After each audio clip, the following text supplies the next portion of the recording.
Hai hai hai semuanya, salam sehat selalu. Apa kabarnya hari ini? Masih tetap semangat belajar ya? Hari ini kita akan belajar materi kelas 3, tema 4, subtema 2 tentang kewajiban dan hakku di sekolah, pembelajaran 1 dan 2. Adapun tujuan pembelajaran hari ini adalah 1. Siswa mampu menentukan kalimat yang menunjukkan kalimat masalah dari sebuah wacana. Yang kedua, siswa mampu menentukan dan menjelaskan kalimat saran dari sebuah wacana. Yang ketiga, siswa mampu memahami pengertian hak dan kewajiban sebagai warga di sekolah. Yang keempat, siswa dapat menyelesaikan soal kemungkinan dengan tepat. Sebelum memulai pelajaran, kita berdoa menurut agama dan kepercayaan masing-masing.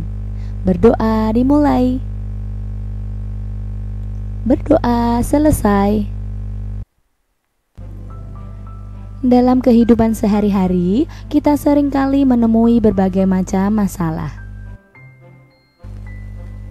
Namun, masalah-masalah tersebut pasti mampu kita selesaikan jika kita bersungguh-sungguh untuk mencari jalan keluar. Nah, lalu apa sih masalah itu? Masalah adalah segala sesuatu yang tidak sesuai dengan keinginan dan harapan kita dan harus segera diselesaikan atau dipecahkan. Sedangkan kalimat masalah adalah sebuah kalimat yang mengandung suatu permasalahan dan membutuhkan penyelesaian atau solusi jalan keluar. Sedangkan kalimat penyelesaian masalah adalah kalimat yang menunjukkan penyelesaian dari sebuah masalah. Kalimat saran adalah kalimat yang berisi saran, pendapat, usulan, anjuran yang biasanya berbentuk solusi atau jalan keluar yang disampaikan kepada seseorang tentang suatu permasalahan. Nah, lalu bagaimana jika suatu kalimat masalah tidak diiringi dengan kalimat penyelesaian masalah dan kalimat saran ya? Berarti kita harus menentukan sendiri kalimat penyelesaian masalah dan kalimat sarannya. Contoh kalimat masalah, kalimat penyelesaian masalah dan kalimat saran. Nah, di sini ada kalimat masalahnya, tubuh Siti mudah terserang penyakit. Nah, kalimat penyelesaian masalahnya harus ada. Yang pertama, makan makanan yang bergizi. Yang kedua, makan dan minum secara teratur. Yang ketiga, istirahat yang cukup. Yang keempat, rajin berolahraga.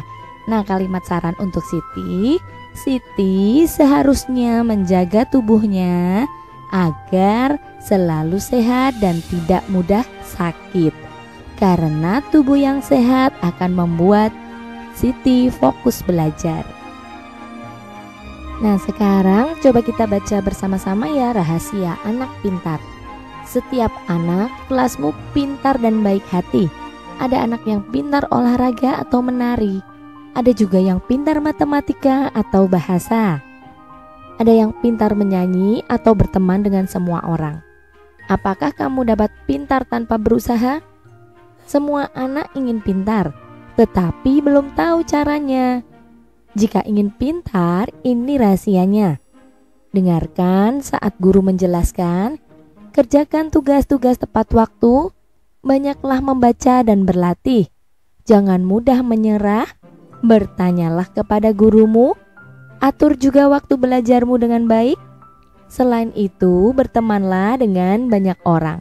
Nah, dari bacaan rahasia anak pintar, di sini ada kalimat masalahnya dan kalimat penyelesaiannya. Nah, kira-kira kalimat masalahnya apa ya? Iya, betul sekali. Kalimat masalahnya, semua anak ingin pintar, tetapi belum tahu caranya. Nah, sedangkan kalimat penyelesaiannya yang mana nih? Iya, betul sekali. Dengarkan saat guru menjelaskan. Kerjakan tugas tepat waktu, banyaklah membaca dan berlatih. Jangan mudah menyerah, bertanyalah kepada gurumu. Atur juga waktu belajarmu dengan baik. Selain itu, bertemanlah dengan banyak orang termasuk kalimat penyelesaian masalah. Bisakah kamu memberi saran agar temanmu memperoleh haknya? Nah, bacalah pernyataan berikut. Tuliskan saran-saranmu. Nah, di sini ada beberapa kalimat masalah. Kalimat masalah yang pertama, Udin ingin pandai tentang alam sekitar. Ia tidak memiliki banyak buku. Nah, saran untuk Udin bagaimana ya? Iya, sebaiknya Udin membaca buku mengenai alam sekitar.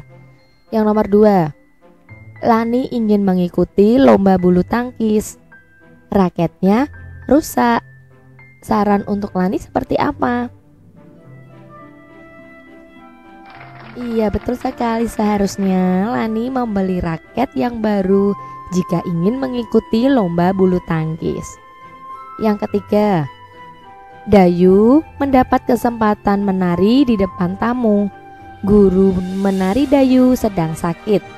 Nah, saran untuk Dayu seperti apa?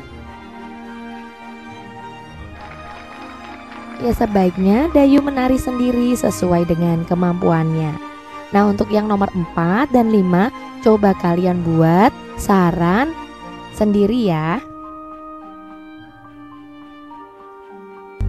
Benny membantu ibu guru merapikan lemari kelas. Ia melihat persediaan kertas kelas yang tinggal sedikit. Semula tersedia 500 lembar kertas. Sisa kertas hanya 40 lembar. Waktu belajar masih 3 bulan. Mereka membutuhkan kertas untuk beberapa kegiatan kelas. Benny berpendapat mereka wajib menghemat kertas. Nah, haruskah ibu guru membeli kertas baru? Nah, apa saranmu nih? Iya, sebaiknya ibu guru tidak perlu membeli kertas baru karena masih bisa menggunakan kertas bekas. Nah, sekarang kita bantu Benny menentukan banyak kertas di awal dan yang terpakai. Coba perhatikan contoh berikut ya. Di sini ada yang sudah diketahui kertas sisa, yaitu bersisa 40. Nah, kita buat kemungkinan kertas yang tersedia dan kertas yang terpakai. Kita buat kemungkinan kertas yang tersedia ada 400. Nah, bagaimana caranya? Caranya 400 dikurangi 40 ya. Kertas tersedia dikurangi kertas yang tersisa.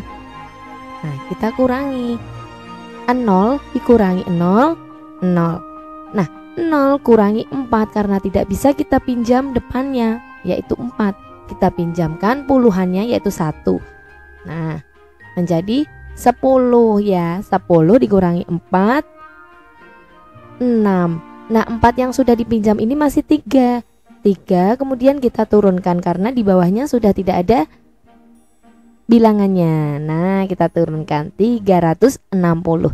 Jadi kertas yang terpakai ada 360. Nah, sekarang coba buat 5 kemungkinan yang lain. Tentukan banyak kertas yang di awal, tentukan banyak kertas yang terpakai. Nah, di sini kertas yang tersisa ada 40. Nah, kita coba buat ya. Yang pertama, kertas di awal ada 650. Nah, berapa banyak kertas yang terpakai? Caranya sama ya seperti tadi, 650 kita kurangi 40. Nah, kita hitung dari belakang ya seperti biasa. 0 kurangi 0, 0. 5 kurangi 4, 1. Nah, 6 langsung kita turunkan saja, 610. Nah, hasilnya banyak kertas yang terpakai ada 610. Sekarang kita buat kemungkinan yang kedua. Banyak kertas yang di awal ada 700. Nah, sekarang kita tentukan banyak kertas yang terpakai. Caranya masih sama. 700 kita kurangi 40. Kita hitung sama-sama ya. 0 kurangi 0, 0. 0 kurangi 4. Iya, karena nggak bisa kita pinjam angka yang di depan, yaitu 7. Kita pinjam puluhannya. 7 masih sisa 6. Nah, puluhannya tadi kita masukkan ke angka 0 tadi. 0 ditambah puluhan 10. Iya, jadi 10 ya. 10 kurangi 4 masih 6. Sisa 6 ya. Kemudian angka 6 tadi kita turunkan langsung. Nah, 660. Jadi banyak kertas yang terpakai, ada 660. Nah, mudah ya caranya ya. Untuk nomor 3, 4, dan 5, coba kalian tentukan bilangan kemungkinan kertas di awal dan hitung banyak kertas yang terpakai. Kamu berhak mendapatkan kertas, tetapi kamu memiliki kewajiban untuk berhemat. Setiap siswa wajib aktif di sekolah. Dayu berlatih menari di sekolah secara rutin. Lani dan teman-temannya sangat senang melihat Dayu menari. Mereka juga ingin pandai menari. Mereka harus rajin berlatih. Mereka berlatih menari dengan gerakan kaki dasar. Kamu bisa berlatih seperti Lani dan teman-temannya. Nah, sekarang kita ikuti latihan menari gerakan Lani ya. Yang pertama, tegak berdiri, lalu berputar ke kanan dengan berjalan perlahan 8 hitungan. Yang kedua, meloncat ke kiri 2 kali, lalu berputar ke kiri 4 hitungan. Meloncat ke kanan 2 kali, lalu berputar ke kanan 4 hitungan. Ulangi gerakan sampai 4 hitungan. Gerakan ketiga, melompat ke kiri 2 kali, lalu berputar ke kiri 4 hitungan. Melompat ke kanan 2 kali, lalu berputar ke kanan 4 hitungan. Ulangi gerakan sampai 4 hitungan. Kemudian kembali ke gerakan pertama. Ya, kamu dapat menciptakan gerakan kaki sesuai keinginan kamu. Sekolah merupakan lembaga pendidikan formal tempat kita menuntut ilmu, berinteraksi, dan bersosialisasi antara seluruh warga sekolah. Di sekolah kita diajarkan tentang sikap saling menghargai dan menghormati perbedaan, serta sikap menghargai dan menghormati hak dan kewajiban seluruh warga sekolah. Siswa merupakan salah satu warga sekolah. Siswa memiliki peran sebagai peserta didik. Setiap siswa memiliki hak dan kewajiban sebagai warga di sekolah. Masih ingat apa itu hak dan kewajiban? Nah, kita ingat-ingat kembali ya. Hak adalah segala sesuatu yang layak dan pantas kita terima dan kita miliki. Sedangkan kewajiban adalah segala sesuatu yang harus kita kerjakan dengan penuh tanggung jawab. Nah, yang perlu diingat, hak dan kewajiban harus dilaksanakan secara seimbang. Hak dan kewajiban dapat kita temui pelaksanaannya di mana saja, salah satunya di sekolah. Apabila kewajiban di sekolah sengaja kita abaikan, maka kita akan mendapatkan sanksi atau hukuman yang sesuai dengan peraturan yang berlaku di sekolah. Nah, sekarang apa sih hak siswa sebagai warga di sekolah? Nah, yang pertama, mendapatkan perlakuan yang adil dari guru. Yang kedua, mendapatkan ilmu dan bimbingan dari guru. Yang ketiga, mendapatkan remedial. Yang keempat, mendapatkan banyak teman. Yang kelima, menggunakan fasilitas sekolah. Yang keenam, meminjam buku dari perpustakaan. Yang ketujuh, mendapatkan sekolah yang sehat dan bersih.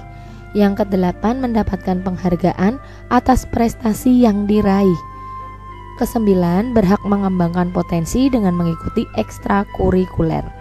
Yang kesepuluh, mendapatkan penilaian atau evaluasi dari guru. Yang kesebelas, mendapatkan perlindungan dari sekolah. Nah, lalu apa sih kewajiban siswa sebagai warga di sekolah? Yang pertama, wajib mematuhi tata tertib sekolah. Yang kedua, hadir tepat waktu. Yang ketiga, mengikuti upacara bendera. Yang keempat, mematuhi perintah guru. Yang kelima, menjaga kebersihan sekolah. Yang keenam, menjaga fasilitas sekolah. Yang ketujuh, saling menolong antar teman. Yang kedelapan, memakai seragam sekolah sesuai jadwal. Yang kesembilan, mematuhi seluruh kegiatan dengan baik. Yang kesepuluh, memelihara ketertiban di kelas dan di lingkungan sekolah lainnya. Yang kesebelas, mengikuti ujian yang diadakan sekolah. Yang ke-12, menghormati warga sekolah lainnya. Yang ke-13, mengerjakan tugas tepat waktu. Yang ke-14, memberikan laporan jika berhalangan hadir di sekolah. Yang ke-15, menjaga nama baik sekolah. Bagaimana keadaan sekolahmu saat ini?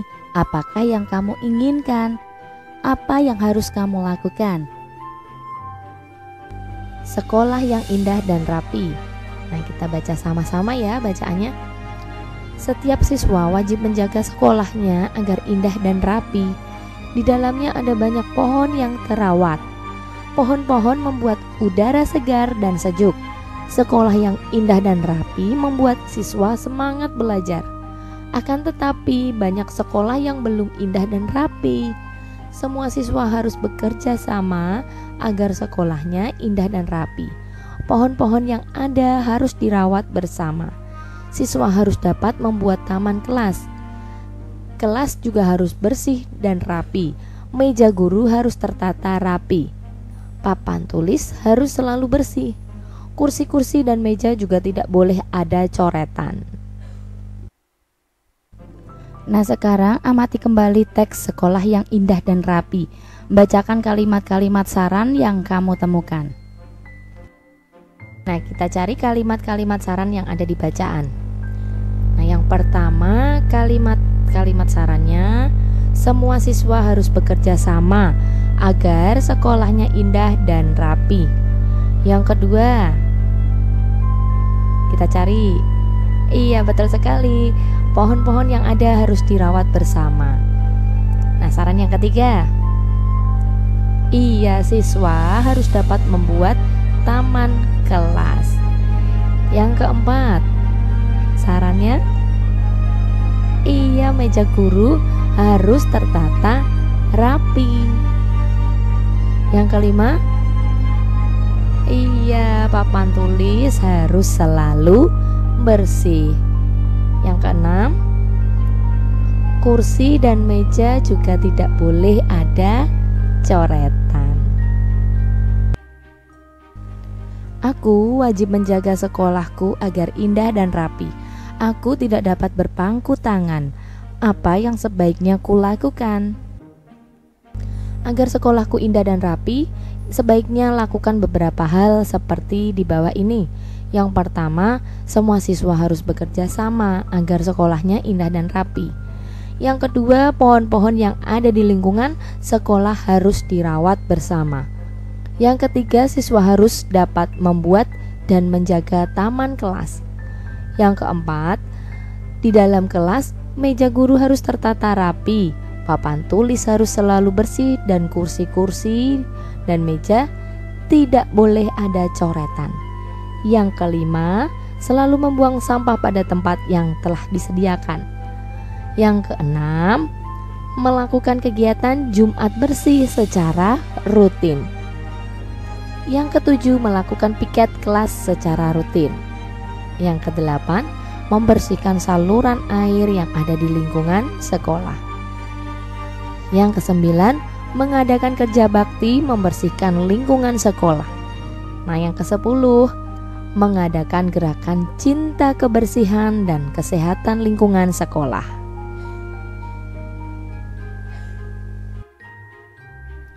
Menjaga keindahan dan kerapian sekolah adalah kewajiban setiap anak. Hak apa yang kamu dapatkan dari kewajiban itu?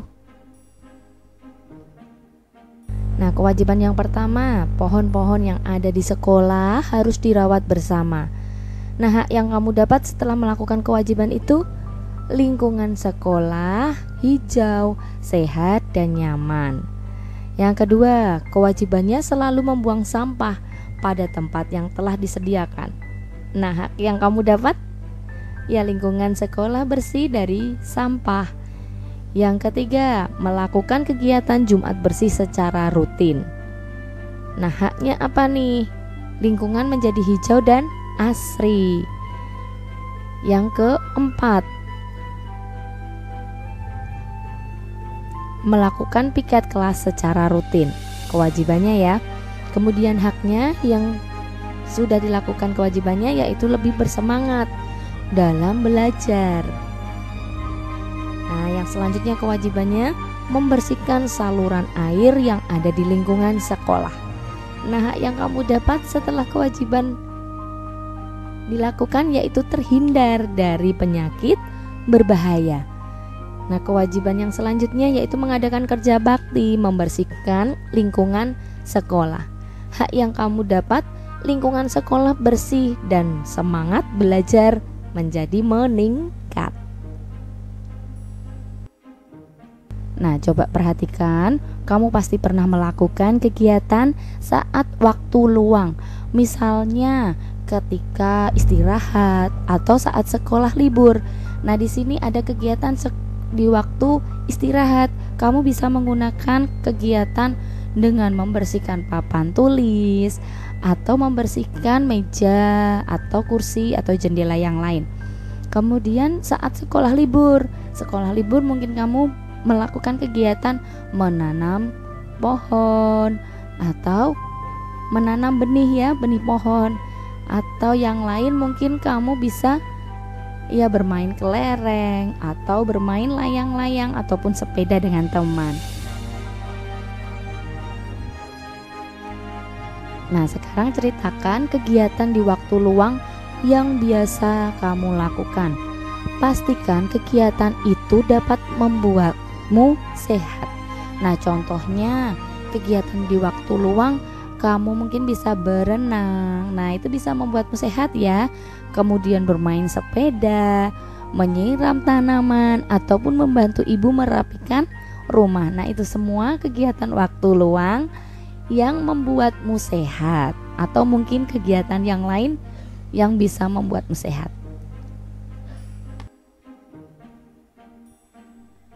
Terima kasih, kalian sudah menyelesaikan materi ini dengan baik. Kamu memang anak pintar.